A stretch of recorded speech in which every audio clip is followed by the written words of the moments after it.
Hey guys, when you watch this, I will be in the middle of my third day at a new job. I decided to part ways with the daycare that I was a cook for in December after the director there did not take it seriously at all that my mom had COVID and was likely going to pass it on to me, and I would be out for, you know, the duration of time before it was safe to return to work. So I decided, you know what? I do not want to work at a place that is going to potentially put children from the ages of about 7 or 8 months to 4 years old in danger because she doesn't believe in the at-home tests being accurate. Whatever you feel about COVID, you know what? It's still something that makes you sick, and I was not interested in potentially passing that or any other kind of virus on to children who are 4 years old and younger, especially since I have no idea what the parents believe as far as vaccines. I have no idea what the children were able to get as far as vaccines because of their ages and things like that. So I don't know what, you know, even a simple cold might do to some of these kids. And especially since it is said if you are sick, do not go to work when you work in food service. The fact that she was so blasé and dismissive was just the final nail in the coffin. And I was like, yeah, this is not a place that I want to work for. So I was out of work for most of December and all of January, but I did find something else and went for the interview, talked to the person. She said, okay, I'm going to make a decision by Friday. I'll contact you then. The day after I went for that interview, I also went for a second interview.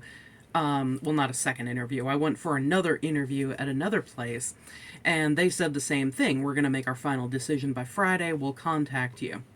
Didn't get contacted by the second place, and honestly, that was okay because the interview was kind of as it was. But when I woke up on Friday and I looked at my email, I had an email from the woman that I interviewed with for the job I have now, and she said, congrats, I'd like to officially extend the offer for employment. Check out the attached sheet that gives all the details. Your start date will be February 5th if you accept. So I said, yes, I definitely accept.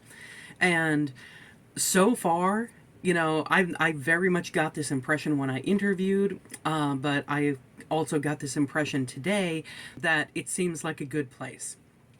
So I'm looking forward to continuing, and I don't know. It's the next step in a journey. I'm going to work at saving up money, all that good stuff, and yeah, at least I am gainfully employed again. A couple of nights ago, I began the Tenant at Wildfell Hall. When did I begin this? I want to say the 3rd. Yeah, it was probably the 3rd. But yeah, this is the first classic of the year that I am reading. First of hopefully multiple this year. It's... I hesitate to say interesting, because honestly I don't know yet. I am not far enough in the plot to determine that. It's definitely the kind of book that you can't really just, oh, I'm going to casually read this. It's the kind of book that you have to sink into and get used to the language of. And the sentences are so freaking long. But unlike Turn of the Screw, they make sense. It is just this continuous thought with a whole bunch of commas and semicolons and stuff like that. But yeah, at least the sentences make sense as they progress. So I don't know how long it's going to take me to read this. I would like to be done, by next week. I want to start another book. I want to buddy read Wuthering Heights with my best friend so that we can talk about it once we're done.